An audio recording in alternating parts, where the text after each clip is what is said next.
Hebu simama kidogo, usiende mbele. Nikupe siri hii ambayo wengi hatuijui. Hivi wajua kwamba bamia imebeba siri nyingi za kiafya ambazo wengi hatuzijui? Fuatana nami katika muda mfupi huu tukamsikilize Sheikh Khalid Al-Humaidi akituchambulia sifa hizi moja hadi nyingine, ili tuweze kuondoka katika ujinga tuliokuwa nao. انتظر لا تروح. شايف هذا ممكن يغير سجلك الصحي لما هو افضل باذن الله تبارك وتعالى. هذا القرن صدم علماء التغذيه وجعلهم يدخلونه الى مختبراتهم ويجرون عليه ابحاث ودراسات تفوق الخيال. هذا كنز من كنوز امنا الارض، جعل الله تبارك وتعالى فيه من الفوائد والمعادن والفيتامينات ما جعلني اصدم واسارع من أجل توثيق ما يمتاز به هذا القرن، قرن البامية. للذين يعانون من مشاكل في الجهاز الهضمي فإن البامية تحتوي على ألياف قوية تساعد على تنظيف القولون من السموم، وبداخله مادة هلامية لزجة تعمل على تغليف المعدة والأمعاء، فهي مهمة لمن يعاني من قرحة المعدة وسوء الهضم. فيها فيتامين سي ومضادات أكسدة تدعم المناعة وتحارب الالتهابات وتحمي الخلايا من التلف. تعتبر الصديق الوفي للقلب والشرايين، وتقلل الكوليسترول الضار لاحتوائه على البوتاسيوم والمغنيسيوم. من أقوى الداعمين لصحة العظام، مساعد أول للذين يبحثون عن الرشاقة لأنه يطرد الدهون الزائدة في الجسم. أما الذين يبحثون عن توازن وتنظيم السكر في الدم فسيجدونه في هذا القرن من البامية بإذن الله تبارك وتعالى.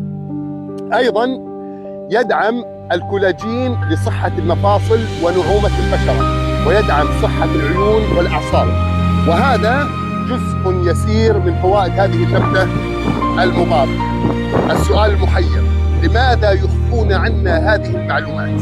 وللأغرب والأعجب تابعني في القادم لترى نعم الله تبارك وتعالى علينا، وشارك المقطع، عسى الله تبارك وتعالى أن يكتب لك الأجر فالدال على الخير كفاعله. ودمتم بخير وصحة وعافية. بسم الله. Asante Sheikh. Sheikh anasema usiende mbali. Unaona hiki kinaweza kubadilisha mfumo wako wa afya kuwa bora zaidi kwa uwezo wake Mwenyezi Mungu Subhanahu wa Ta'ala. Pembe hii, yani tunda hili la bamia, iliwashangaza wanasayansi wa lishe na kuwafanya waingie kwenye maabara zao na kufanya utafiti wa masomo yanayovuka mipaka ya fikra. Hii ni hazina miongoni mwa hazina za mama yetu ardhi. Mwenyezi Mungu ameweka ndani yake faida, madini na vitamini vilivyonifanya nishangae na kufanya haraka kuandika na kuhifadhi kile kinachotofautisha pembe hii, pembe ya bamia.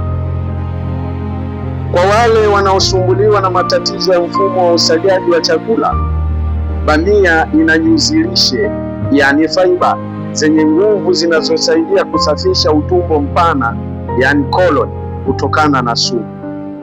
Na ndani yake kuna ute mzito, yani mucilage, unaofanya kazi ya kuweka utando wa kinga kwenye tumbo na utumbo. Hivyo ni muhimu sana kwa wanaosumbuliwa na donda la tumbo, yani ulcers, na matatizo ya usagaji wa chakula. Faida zake zingine kwa afya ni kinga ya mzio. Ina vitamin C, vioksidishi, yani antioxidants, vinavyoimarisha kinga ya mwili, kupambana na uvimbe au mzio na kulinda seli zisiharibike. Faida nyingine ni afya ya moyo. Ni rafiki wa kweli wa moyo na mishipa ya damu. Inapunguza lehemu mbaya, yani LDL cholesterol, kwa sababu ina madini ya potassium na magnesium. Faida nyingine ni mifupa na uzito. Ni miongoni mwa wasaidizi wakubwa wa afya ya mifupa. na ni msaada namba moja kwa wanaotafuta kupunguza uzito, kwa sababu inasaidia kuondoa mafuta yaliyozidi mwilini. Faida nyingine ni kwenye sukari kwenye damu. Kwa wale wanaotafuta kuweka sawa na kuratibu kiwango cha sukari kwenye damu, watayapata hayo kwenye bamia hii kwa uwezo wake Mwenyezi Mungu. Faida nyingine ni kwenye ngozi, viungo na macho. Inasaidia uzalishaji wa collagen kwa ajili ya afya ya viungo, yani joints, na ulaini wa ngozi, pamoja na kusaidia afya ya macho na mfumo wa fahamu, yani nerves. Na hii ni sehemu ndogo tu ya faida ya mmea huu uliobarikiwa. Swali linalotatiza ni kwa nini wanatuficha taarifa hizi? Na kwa lile la kushangaza na la ajabu zaidi, nifuate kwenye video ijayo ili uone neema za Mwenyezi Mungu juu yetu. Sambaza kipande hichi cha video, huenda Mwenyezi Mungu akakuandikia thawabu, kwani mwenye kuelekeza wema ni kama aliyeutenda, ikisalia katika kheri, afya na uzima. Allahu Akbar.